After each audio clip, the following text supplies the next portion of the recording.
Yeah. top Okay. 10 Okay. top 10 like judo Okay. terms. Okay. You know New what? term. I'm gonna officially start the podcast, and our top 10 conversation is gonna be what the top 10 is, and then we're gonna decide it in the podcast, and we'll come up with one. Okay. But I think the top 10 is hard. My brother, he really thought it was a funny thing with top 10 Uchimata, even though he didn't agree with us.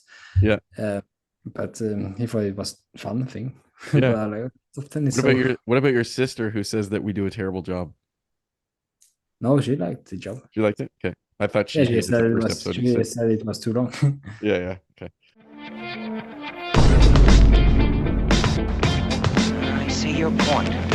When it comes to taking a man with your bare hands, it's rather risky, isn't it? You're very clever, Mr. Cannon. But there's one flaw in your cleverness. It is as easy to kill you with these as with that. Hey everybody, this is Josh Hagen and Tommy Macias. So for people that don't know who Tommy is, you probably don't follow that much judo. If we took 2 golds in judo this week, I don't know what my heart might explode, but we've got a chance. Judo is like different level. Look, judo is the best, in my opinion, for someone who's wearing clothes. Joining me is Josh Hagen. Nobody better to talk judo with us. How deep would you go? Judo's a good thing to learn, man, just period.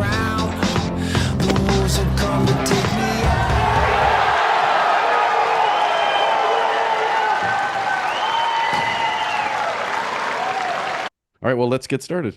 How about that? All right.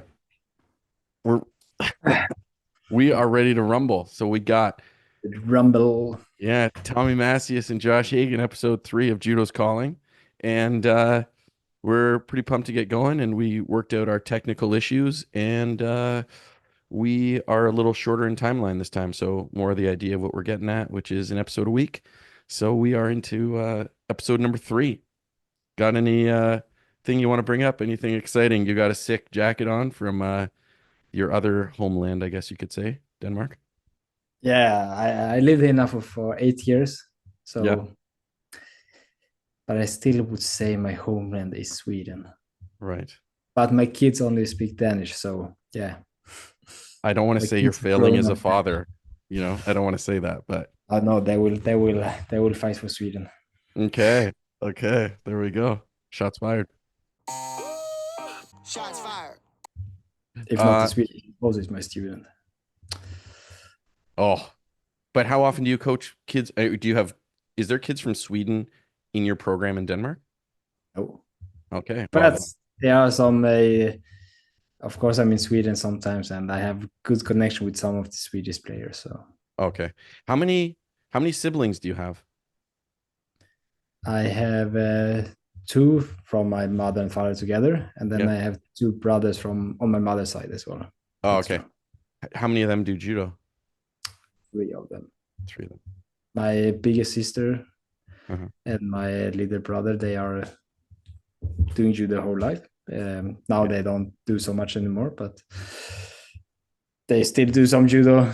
They are. I hope they take over my father's judo club when he retire. Yeah. And then one of my brothers from my mother's side, he's doing full time. He's trying to get to the Olympics. Gotcha. So Still 16, 17 is, but he will. So it sounds to me, number one, since your dad's still coaching, I think that's like an obvious guest that we have to have on the podcast one day is your dad. Yes. Yeah. And my brother. My brother knows most judo of everyone. Okay. All right. Well, noted. What's your brother's name that knows the most judo of anyone ever? Christopher. Christopher. Okay. Yes. Did I say it all right? Yeah. All right. Oh, Swedish Christopher, but yeah. He will for sure. I think he will be really happy if he could join. Okay. Well, my father will not be happy because my father doesn't like to speak English. So I don't. But you know what? So he speaks Swedish, I'm guessing. With a translator. Yeah. So I have an easy solution. You just teach me Swedish. I can learn things, and we'll do that podcast in Swedish, and I'll say all the meatballs and IKEA and all the stuff that you guys say. You know what I mean? We'll be good. Yeah. Meatballs is köttbullar. So köttbullar. See, look at that. Köttbullar, yeah. Yeah, nailed it. Yeah, I'm the baby of 5 kids, so 2 of my brothers got black belts. One competed quite a lot internationally, and then my 2 other siblings dabbled a little bit. But yeah, a couple of judo families. My dad did it briefly when he was really young, but not a lot of judo. So My mom also did judo. right. Both my parents did judo, so it's a judo family. And does Matilda's family do? Does she have any siblings? Yeah, Just she her, has 2 siblings. but she's the only judoka. She's the only judoka, but her sister starts in the club now in Silkeborg. Started training.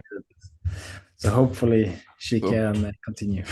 Right. So, do you have any nephews or nieces Nephews on either side? Yes, my sister has 2 kids. Judo? Yeah, they are. What are they? They are 3 and 0. So they are not. So doing so much. they're not fighting for national titles yet. Not yet. Okay, got it. Yeah.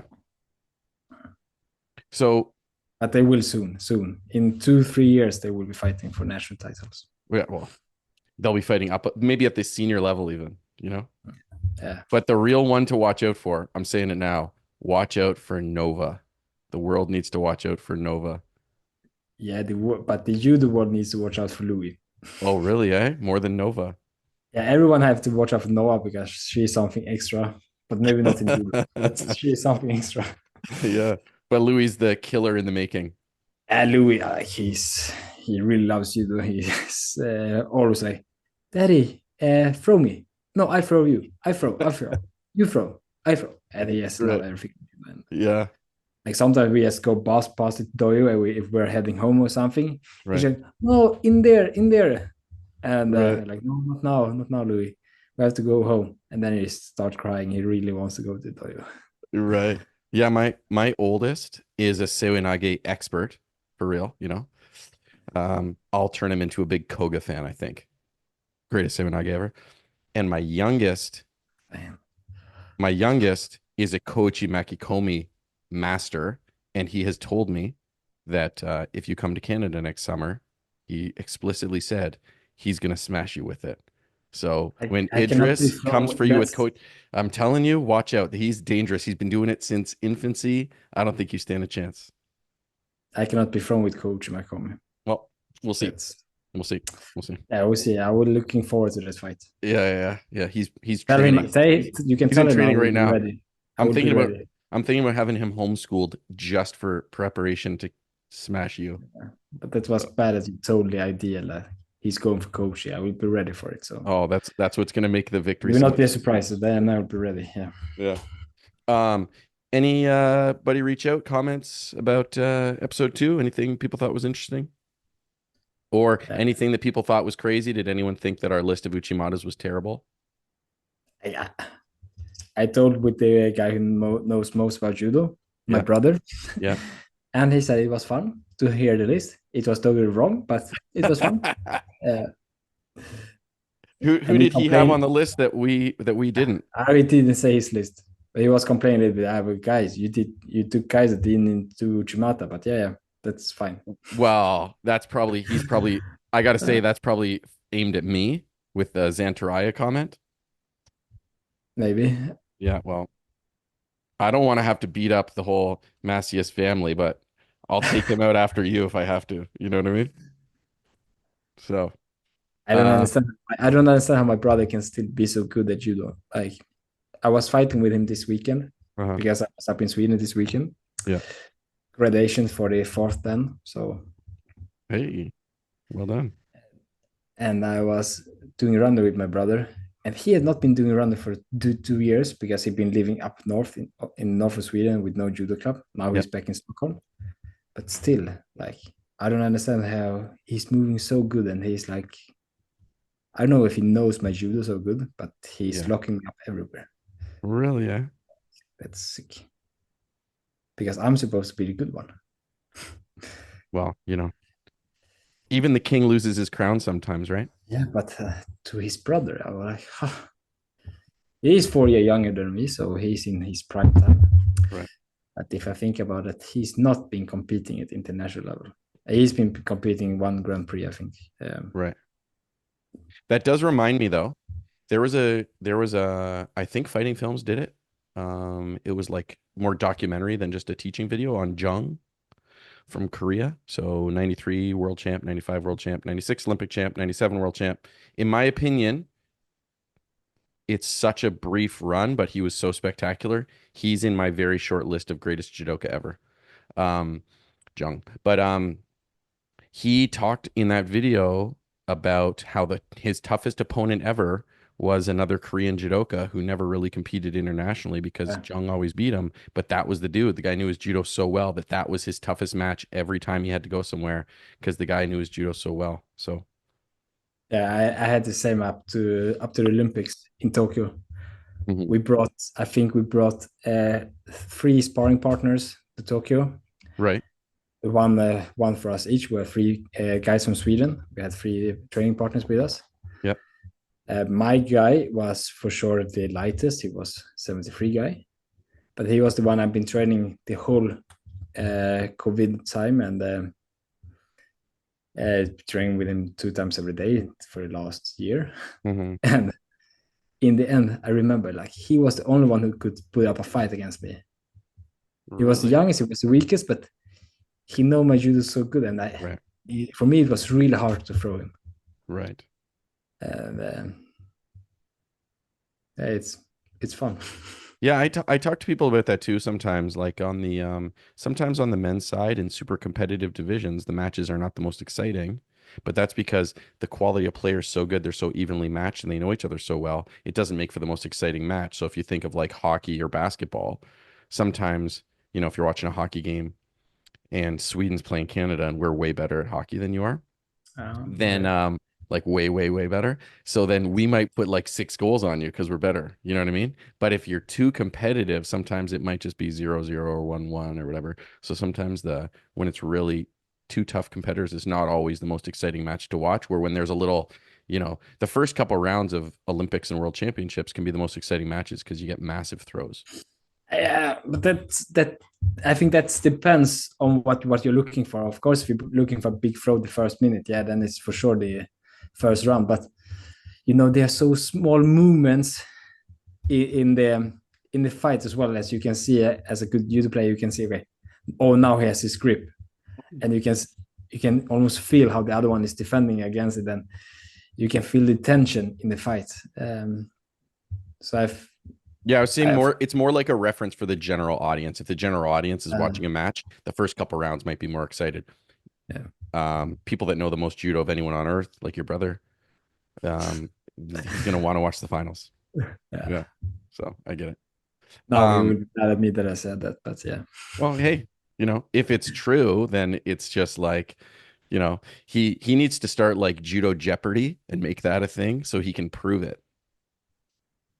He don't say he knows the most. I say he knows the most. Okay, well, yeah, maybe we can start Judo Jeopardy and make him a contestant. I think when he does Randria, like he's so good at it, and I'm so disappointed that he didn't continue his career. Right. Yeah. Well, though there is a thing that I say a lot as a coach about high performance judo. It's definitely not for everybody, and it's not really about health. So if you want to do it, that's great. And it's awesome. And I love it, but it's definitely everybody that does judo, high performance judo is definitely not for all participants.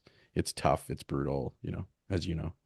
It's a lot of travel. It's a lot of travel. Yeah. Travel quite a lot. So, which can be fun, but it also means you sleep in hotel beds and it's not always the most fun. And, you know, you don't. And you don't like hotel breakfast anymore. Yeah. Yeah. It's true. I remember I think I was in London over the weekend with Matilda one time. And we came down to hotel breakfast. She was like running around. Oh, look at this. Right. And it's everywhere to say. I was so tired at time at hotel breakfast. It's like there's an American TV show that's old now. It's from Comedy Central. It's called Key and Peele. Have you ever seen it? No, maybe. Okay, so I'm going to post a little clip of this. It's Key and Peele, and he says about continental breakfast. And it's so funny. It's such a funny video of him being like, "Oh, I'm gonna take a little trip to Denmark," and he takes like a Danish, and I'm gonna go here, and it's always the same stuff everywhere, right? It's a really good clip though. Interesting. European style.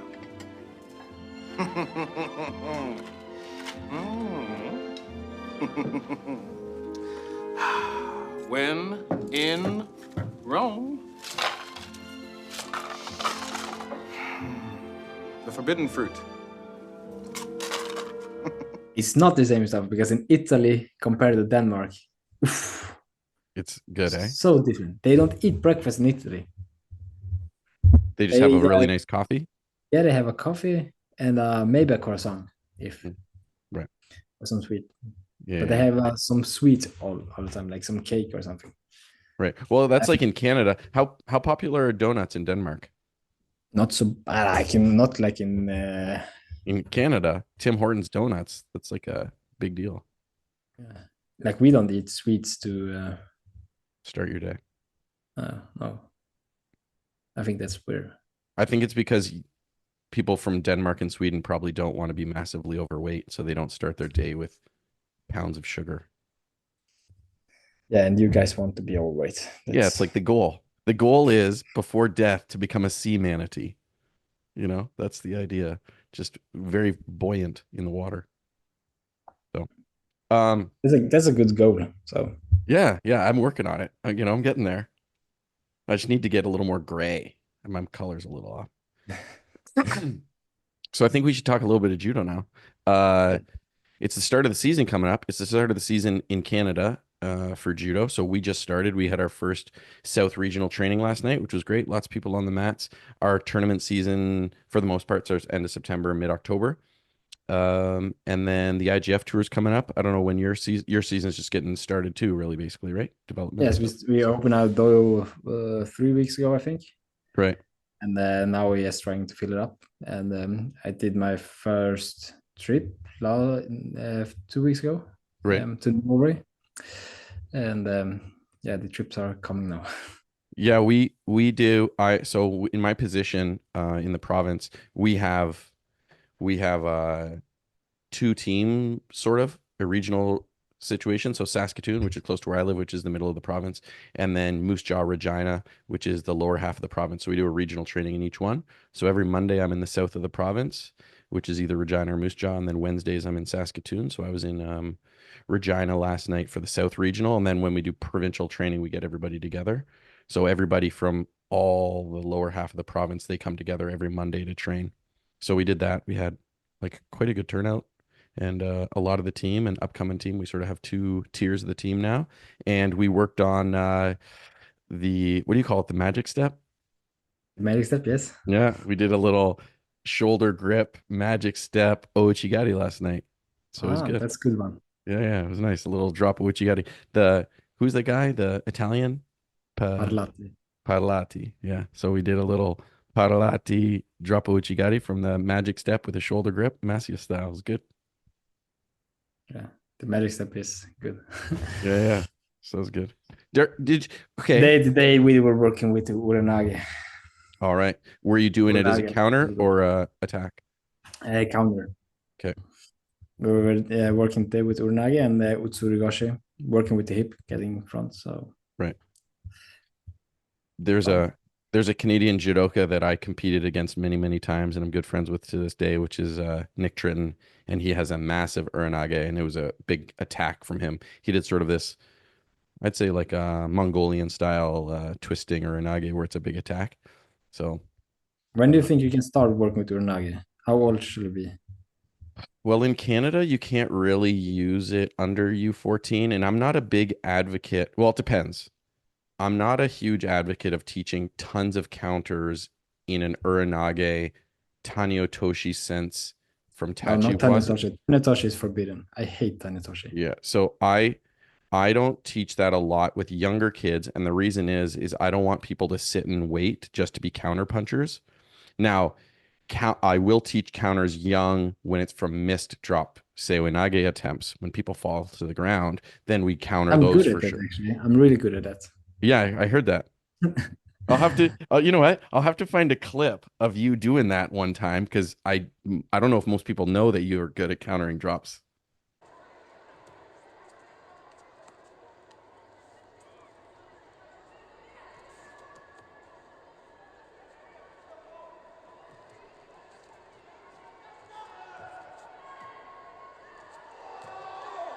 So that's U16 I'm drops. also start learning it with direct attack, not counter. Right. I worked some with my kids the other day. Kids like 11, 12, I think they are something like that. Okay. With attacking Uranage. Right. But I don't teach Tanitoshi. I think that's the worst throw ever. Really bad throw, Tanitoshi. Easy. First of all, easy to get counter it. Uh-huh. And second, really good if you want to break the other one's knee. Yeah, so it's an issue when you're young for sure. But I do have one there. I'm terrible with names. Whenever we start talking, I always forget the names and I can see the face and see the person doing it. There's an unbelievable Russian with my favorite Taniotoshi ever. But he does it as an attack with a pump. 73 kilograms. Yarchev again. Yarchev, yeah. Yarchev. His yeah, but it's not a Tanitoshi. It's like it's more like a Kusudgari, both leg. Yeah. So he's still standing up. He's not going down. Tanitoshi, you have to go down. If you do it standing up, so it's not Tanitoshi. So if you don't go down, but you're definitely pushing so I think, okay, so here we go. When I think Kosurogake, I think we're more face to face. Okay, but Kusudgari. Same. I would say it's face to face, and I'm hooking and driving you back for the most part. Whereas Taniotoshi, we're coming behind and tripping back. So I would say, technically, I would call Kazuri Taniotoshi where you don't sit. That's what I would say. And then in an attacking sense, a lot of people, Jason Morris, people refer to it as a switch, Taniotoshi switch. So you pump action forward and you go back. You don't necessarily sit down. But I would call that a Kazuri Taniotoshi because our body positioning rather than Kosurogaki where you're facing. Yeah, of course. If you go forward, go backwards, lay down behind him, yeah. But I like Yarchev does it, then it's a sweep. You know, he sweeps with the legs. Yeah. And then it cannot be a Tanitoshi because a Tanitoshi you cannot sweep. You have to like pull him over the leg. Like he's not even you're not even blocking with leg. You just pull him down. Yeah. I don't know if it's supposed to be a blocking. No, I don't think the leg is doing anything. It's sort of coming across tripping and then you're pulling them over. So you would call that more of a, so in your opinion, that's a modified Kosurogari. Yeah, Kosurogari attacking both legs. Maybe can I say Nidan now Kosurogari? If you should be able. Yeah, maybe. You know what? Nidan Kosurogari. There's I should send a message to Emilio Centraccio because he's really good with judo data nomenclature. What he would consider that'd be someone that would be interested in that. The other guy that I love that does what I would call a Taniotoshi, which we're now saying is Kosurogari, is Dennis Vieru, and he does it on both sides, right and left-handed. His is really sick. I don't know how that one's looking like. He does it right where he pumps and then does it, Kosurogari, Taniotoshi, and then he also does it left-handed, and he comes around with the other leg. He's very, very good at it. 66 kilos. I know, of course. I know who. No, it's more. That's for that. I know you know, but it's in case other people in the audience don't know. Yeah, but I know. I was just thinking, how does Tanitoshi look like? Because I'm not. Yeah, he does it from a left-hand post, I think, and then he sort of comes over. Yeah, but for me, I think like if you do Tanitoshi, like the moment you go down, then you cannot change anything, and I don't like to go down. I think like a Tanitoshi, if you can't be standing, then it will be an Uranage because you are behind and you will lift instead. Right. And then because when you're going down, then you cannot change anything. And if the other one is still have some feet in the ground, then he can adjust.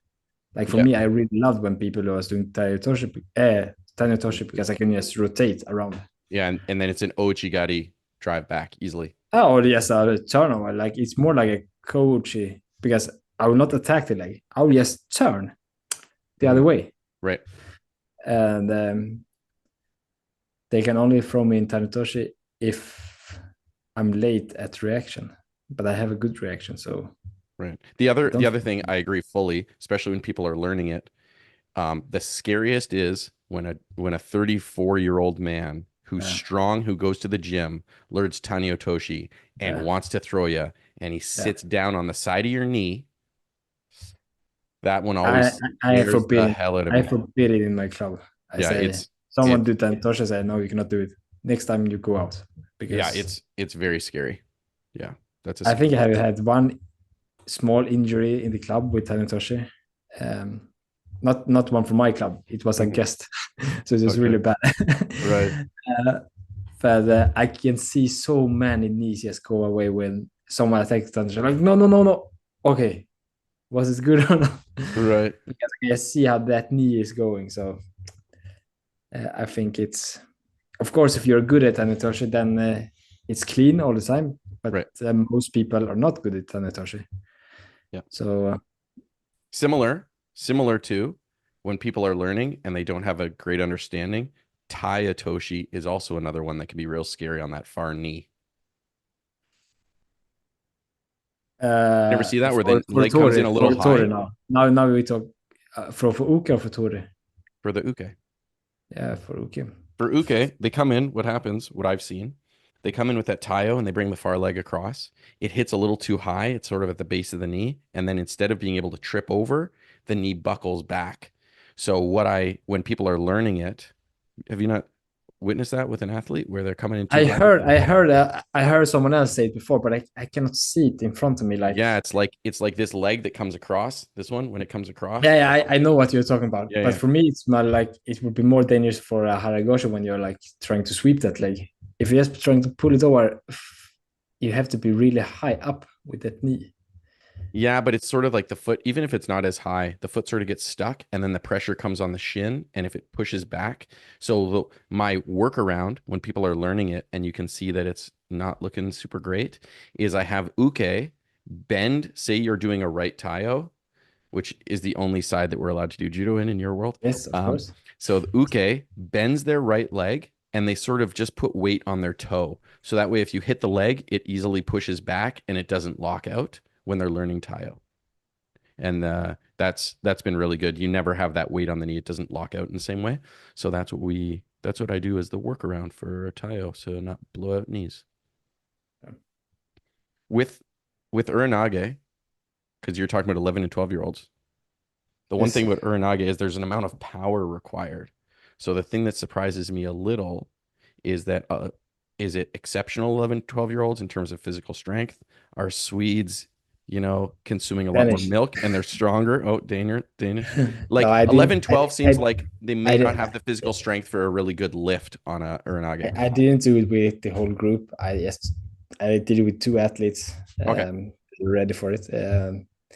Because I don't like them to come in a position where the other one is just doing koshiguruma and just trying to. There are a lot of players in Denmark that are doing bad judo, with just taking the neck and just pulling that neck. And for me, it's so bad judo. And but they are fighting these guys, and I have to learn something to like defend against it. And it's just uranage front, get the hip in front, and pull.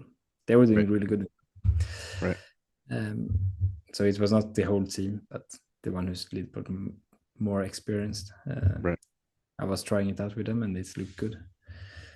And for sure, it's fun. Yeah. Yeah, kids typically love it. I just worry that there'll be people.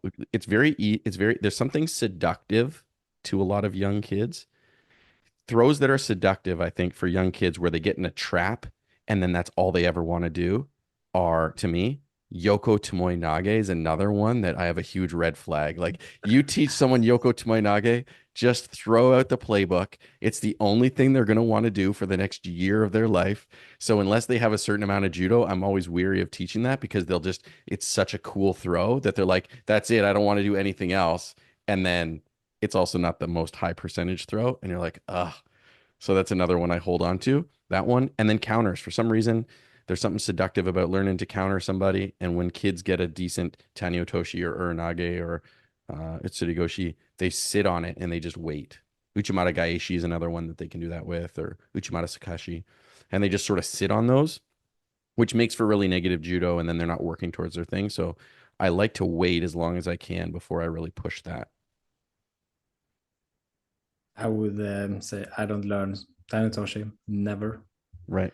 And Sumigeshi, really dangerous throw as well. Yeah. Yeah. People just plant their faces into the ground. Yeah. Like, they go up with the knee first, with the foot first, and then they're just throwing themselves down. Like, I don't know if everyone is scared of it, but my father, he told me one time that one in his club broke his neck there, and he said, people who is not ready to do Sumigeshi, they should not do Sumigeshi. Right. So how especially when they take, the cross grip belt and just go down. Yeah. Then the neck is head is going down to the mat. Yeah. Same with what's the technical name? Is Hikomi Gaeshi, where you lift the thigh, where you're standing and lift? Is that Hikomi Gaeshi? No. What's that one called? People call it the Habarelli here. Yeah, Jabarelli, yes. Yeah. So that one, what is that technical throw name? Jabarelli. No. The name of the actual technique. What is the Jabarelli?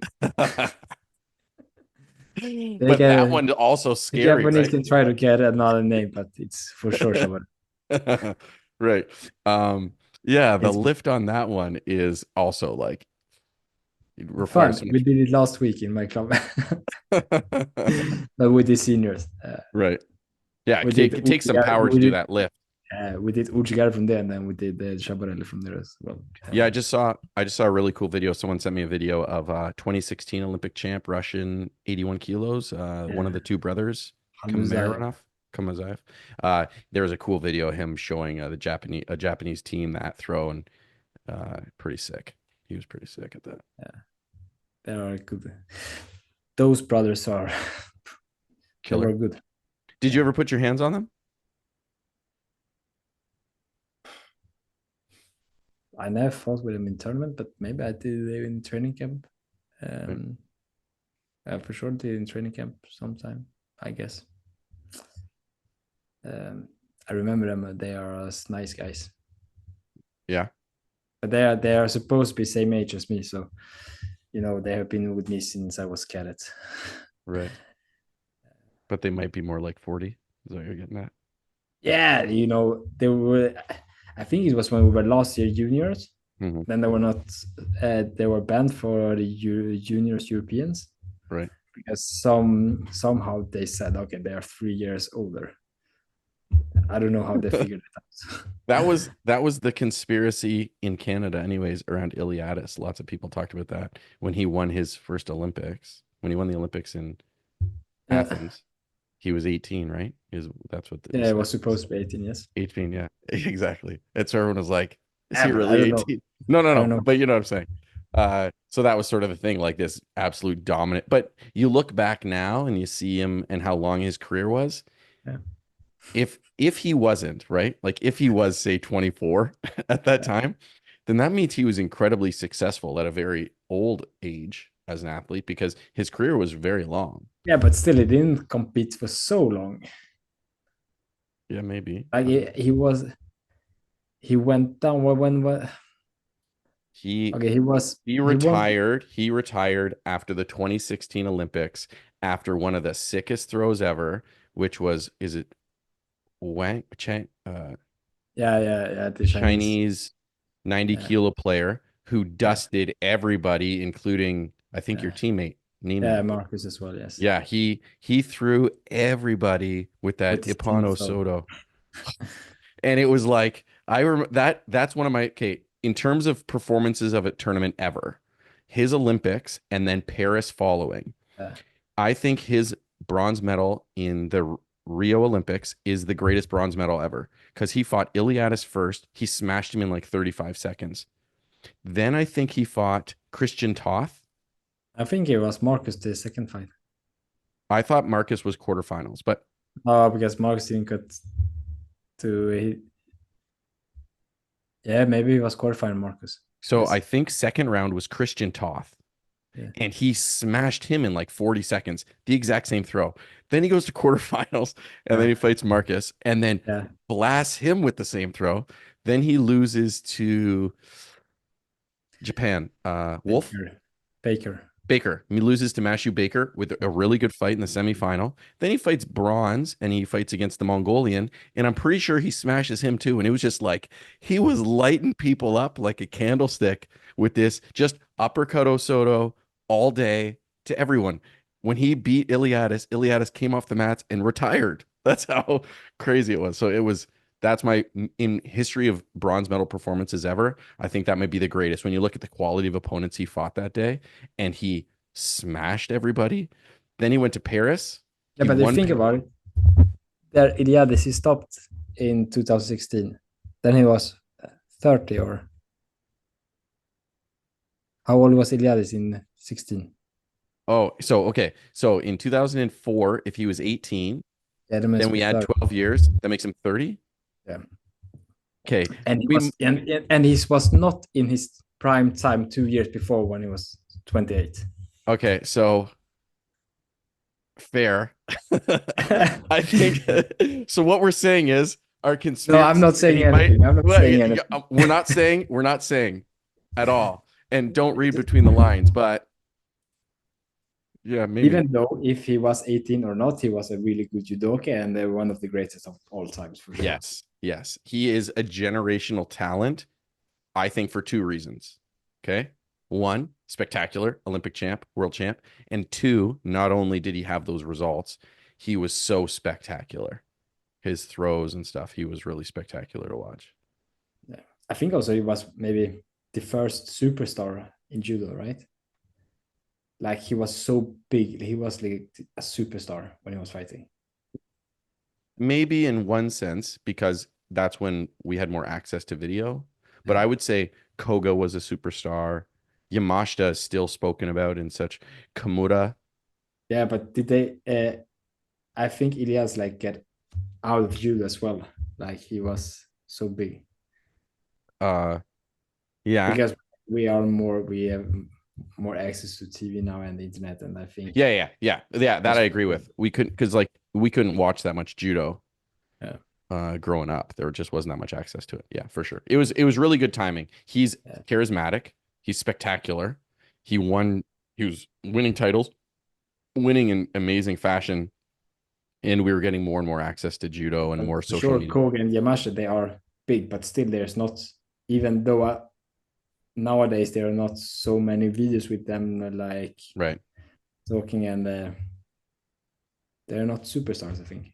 Iliadis, like, Iliadis might be the first. They like really big name and showman also kind of. Yes. Yeah, I agree. Yeah, he may be the first. And it is a good run. Like that's a long period of time to be successful for sure too. So that it was like so many factors. Timing was perfect. He was before Teddy, right? Teddy sort of took that throne, I would say. Yeah. The transition. But yeah, he was and he still is. He's still that showman coaching for Uzbekistan, and he still looks. I mean, he still do videos with everywhere, and he's so big still. Yeah, and he still looks like an absolute beast. Yeah, guy's jacked. Yeah. What was I going to go with this?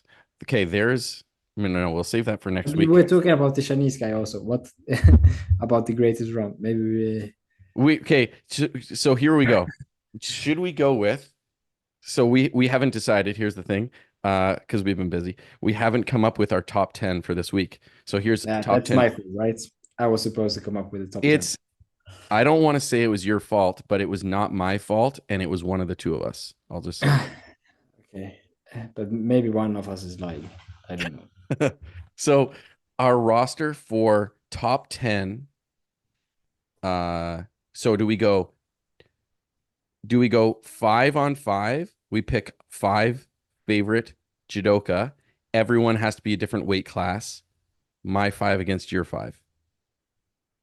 Oh, okay. You start with okay. So one, then I will challenge you, and then we start the other one. Okay. Yeah. Okay. So we pick 5-on-5, but they all have to be different weight class. We have to have here we go. We have to have a lightweight, we have to have a heavyweight, and then we can have 3 middle-ish We weights. start like this, Josh. You take a fighter, you take a category, and then I will challenge that. Oh, okay. And I get to pick first anyone? Yes. Oh. A 10! A 10! A 10! All right. I'm gonna go, and I know this is a bit cheating, but whatever. You gave me first choice. So if you give someone first choice, you gotta take it. Enjoy beating my first pick of Teddy Riner. Okay. You screwed up, man. No, then I could say we have Yamashita, because it's in the prime time, right? You get to pick anybody, and it has to be heavyweight. Yeah. And in prime time, right? Yeah, in their prime. Yeah, of course. Okay. Yamashita is the legend, never lost a fight, but Right. still, He won. Also, did he win the Olympics with a broken leg? That's the thing, right? Yeah, that's the thing. He won. Yeah. So that's pretty impressive. But different days. Yeah. But maybe if I go with Teddy is good. I cannot beat him, but I take Douillet. David Douillet. Okay. David Douillet Against France. David Douillet of France, also French, yeah.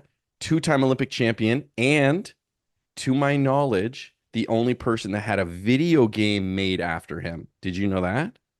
Yeah, and I played that game. David Douillet Judo was a video game, and made it for like Xbox and PS1. Really bad game. Really. I never played it. We never got it in Canada. But David Douillet, I gotta give you credit. That's a good pull. David Douillet is a good pull. That's a 2-time Olympic champ against Teddy. Props. Yeah. Okay. I think Teddy wins that. I think I'm still proud of my choice. Okay. No, I don't think you could do much better. I mean, him and Yamashita is good.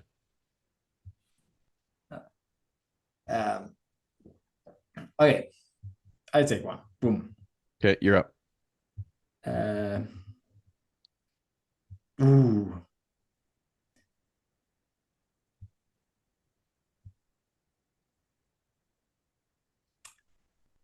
I take another French. Whoa, going heavy with the French. Yeah. Clarisse Abignanou. Oh my, okay. This one's not fair because that's like one of my favorite judoka ever, right? But you took Teddy, okay? I know, but I feel like you stole one of mine.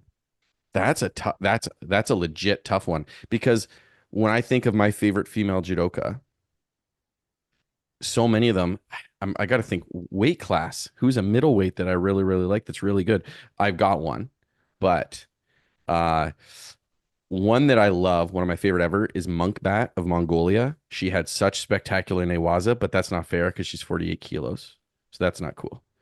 And you also have Tamura, or Ryoko Tani, later after she got married. She has like 8 I world was thinking about picking her first. She's a good one.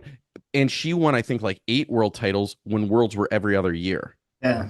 So she's a killer. But again, she's 48 kilos, so it's not fair. So I'm gonna say one. You have to say the same weight category, right? I'm not gonna say the same weight category, but it's gonna be close. So I think it's fair. How do you feel about that? Maybe, but you will lose for sure. I don't know. So this is a homer pick, but also it's kind of accurate. And I think the matchup would be interesting. Are you ready?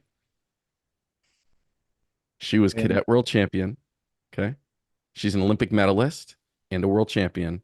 And I'm going with Jessica Klimkate of Canada. 57 kilos. She's an attacking machine. I think pace, really great in Newaza too. I think I got to go with Jessica Klimt. She hasn't missed the podium on the IGF Tour since 2019. She's a killer. The other one that crossed my mind, by the way, was Yarden Jerby, who I believe beat Clarice Egbegnanu for a world title.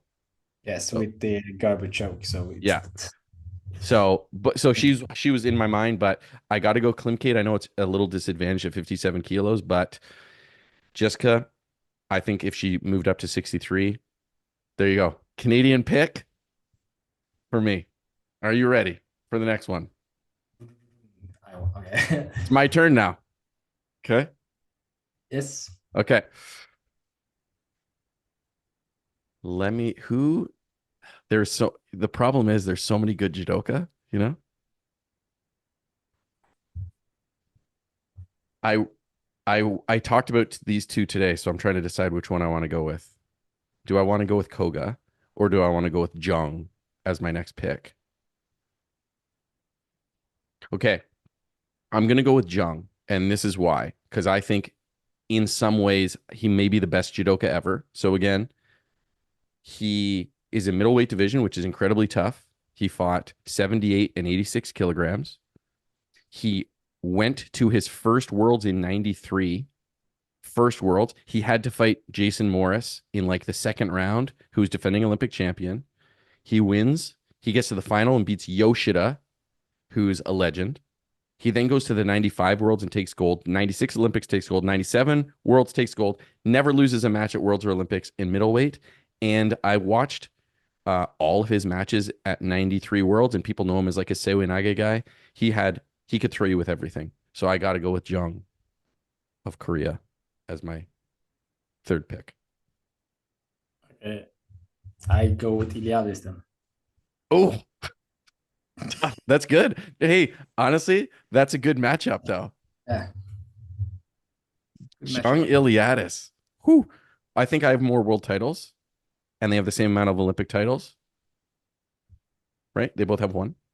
Yeah. I think that would be a good fight. That'd be spectacular.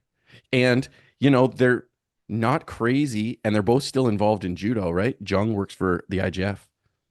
How much money would we have to fundraise to put money on the table to make Jung fight Iliadis? Right now. Yeah. Like say, guys, it's $1 million each. You have to fight each other. One match. Would they do it? That's The good thing is that we could actually make money on that. who wouldn't Yeah. want to see this? Yeah, who don't want to see that? Everyone wants to see that. Yeah, like people can talk about Conor McGregor or like England playing in a World Cup final. The world wants to see Jung against Iliadis. That's for sure. Oh, that'd be something. Them in their prime, both those guys, those are monsters. Okay, you are up, my friend. Oh, I want to make one little change, by the way, to our situation. We picked 5, right? We're picking 5 each for our teams. Oh, no, we're picking 5 together. 5 each, 5 on 5. No, five total. 5. Boom. Yeah, that's what I'm saying. So we're at 3 of 5, right? Yeah. So what I was going to say is because I got the first choice, I'll give you the first pick in the last 2 because I think that's fair. Well, I can pick the category in the last, and you pick the. Okay, sounds good. So who we got? We're on number 4 now. Then I think I take Ono in 73. Oh, okay. This is tough. I got it. Who legitimately could match up against Ono? Yeah, you must think about style, Who is really good at Japanese styles? Here's the other thing. Ono, I have a broadcast partner named Tommy Macias, and Ono was even able to beat him. So I got to say, I can't pick you. I can't take you because we've seen it. Match up again. Yeah, I can't say you because we've seen it. But we could 73. So I'm not going to pick him, but here's one that's sort of interesting. Okay.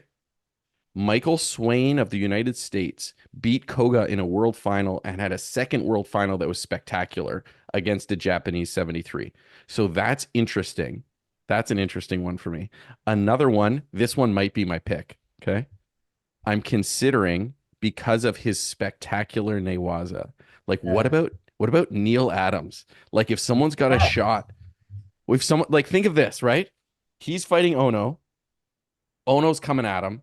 Oh no, He he will not. misses and falls down. If he hits the ground, No. you don't think Neil Adams can armbar him? Maybe Canto Flavio or someone. Oh yeah, Flavio. Yeah, Flavio Canto is very, very good. Technically a different weight class, but Is he? Isn't he 73? Flavio was no. Flavio Canto was 81 kilograms, sir. Are you sure? You know who knows that? Your brother. He knows it, and so do I. 81 kilos. Yeah. Oh, yeah. Okay, 73. Let me think. Oh, Oh, is he left-handed? So I have another crazy hot take. Are you ready? I got to think of this. No, this is an interesting one. 2001 and 2003 world champion at 66 kilograms. Okay. Which year you said? 2001, 2003 world champion at 66 kilograms. Yes. Do you know who this is? Yes. Arash Mirajmeli of Iran. Okay. Now this is I agree. This is a wild pick, but I'm going with it. So here's the deal.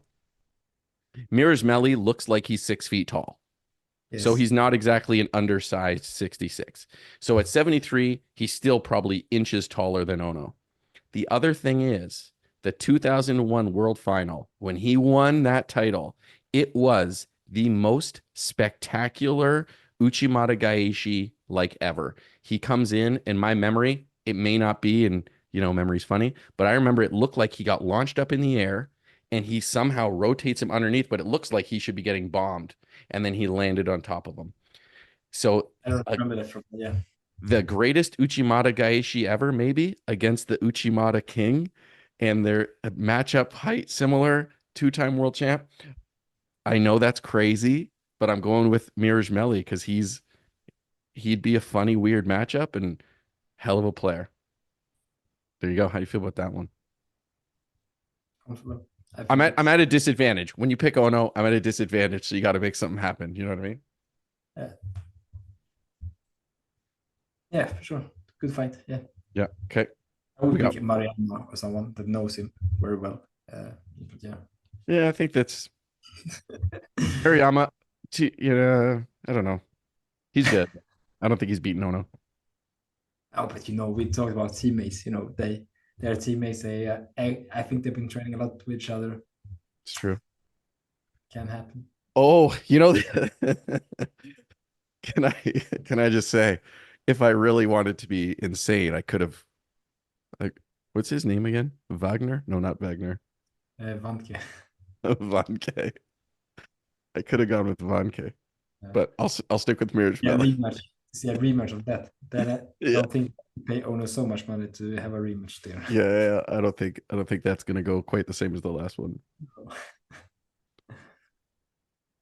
Okay, you got to pick the last one, last division. Okay, I picked the category, and you picked the first fighter. Under 52 kilo.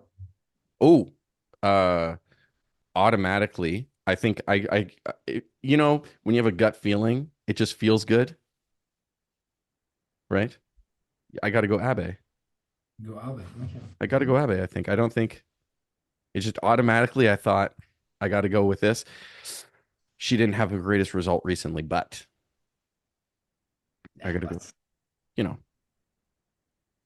Judo, everyone loses at some point, pretty much, except Yamashita. Except Yamashita. But now we have to think prime time. Okay. Mm-hmm. Then I would go with Kelmendi. Oh, well done. This country, it doesn't make sense, kind of like they're just too good. Mendy, when she was at her best, she was so good. Yeah. She was so strong. She just took them and dominated them so strongly. Yes. That country, it's just insane the quality of judo that comes out of a place with like a million people. So we Yeah, ended up so our list, we ended up with, who do we start with? 2 Frenchmen. yes. Okay. Then we went France again with Abegnanu and Canada on the list with Jessica Klimkate. Then we went Korea, Georgia, Greece. He's Georgian, fought for Greece. Then we went Japanese, Iran, wild card country, but double world champ. And then we went Japan, Kosovo.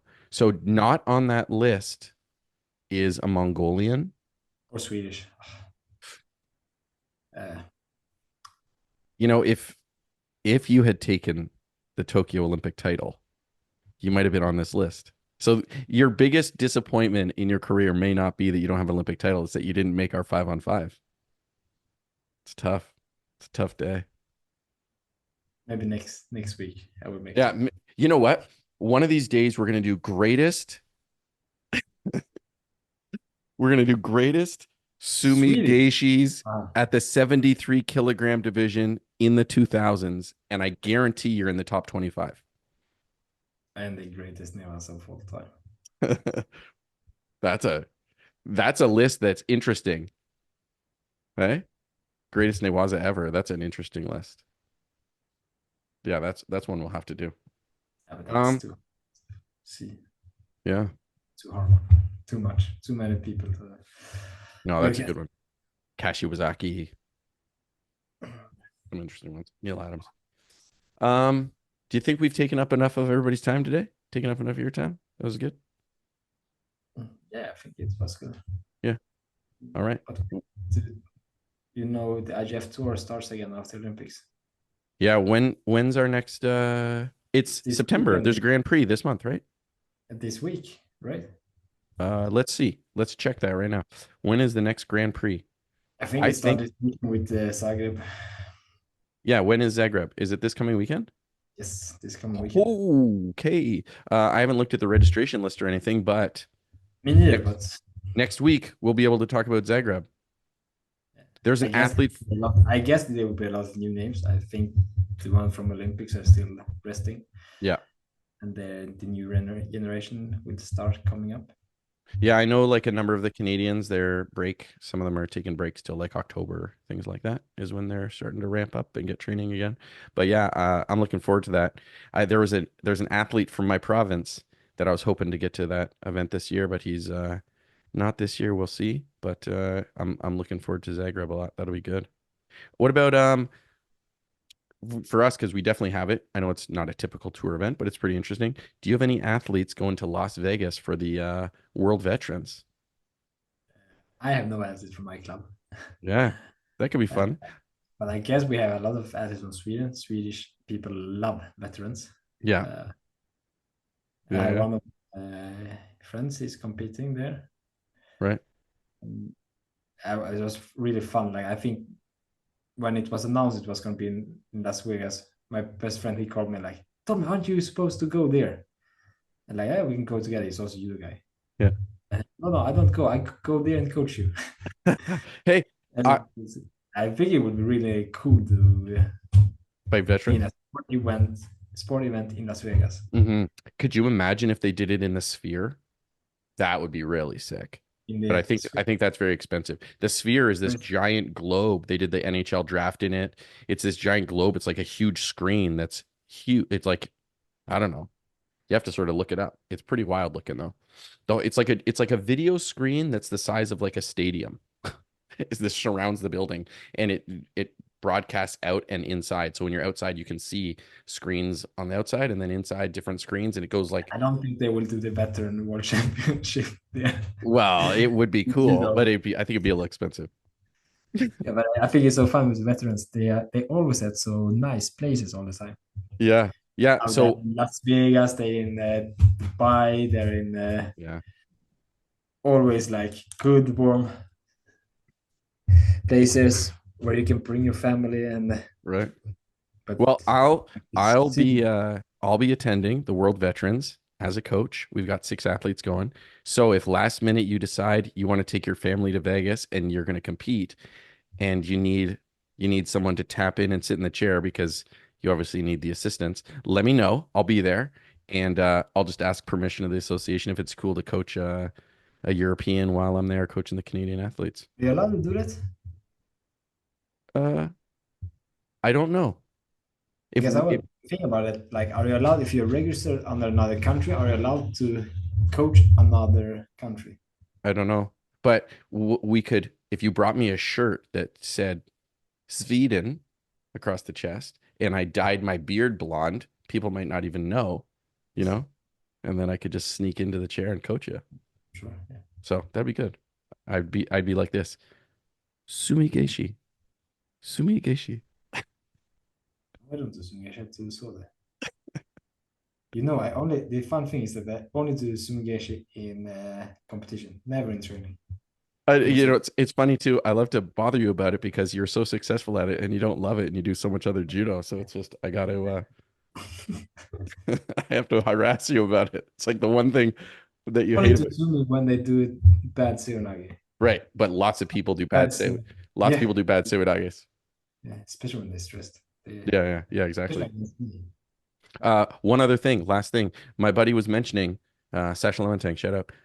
We need like a sign out at the end of the episode. I don't really have any options available. We could have an Ippon day, see on the mats, Hansoko Make de Tame, because you're the worst. Get out. Yeah, get out. 3 Shidos to you. That's something we gotta think of. So it's more fishes to you. Okay, cool, noted. But I definitely You said something wrong 3 times, then you're out. right. I will say my team definitely beats yours though. No, but let us know. Yeah, let us know.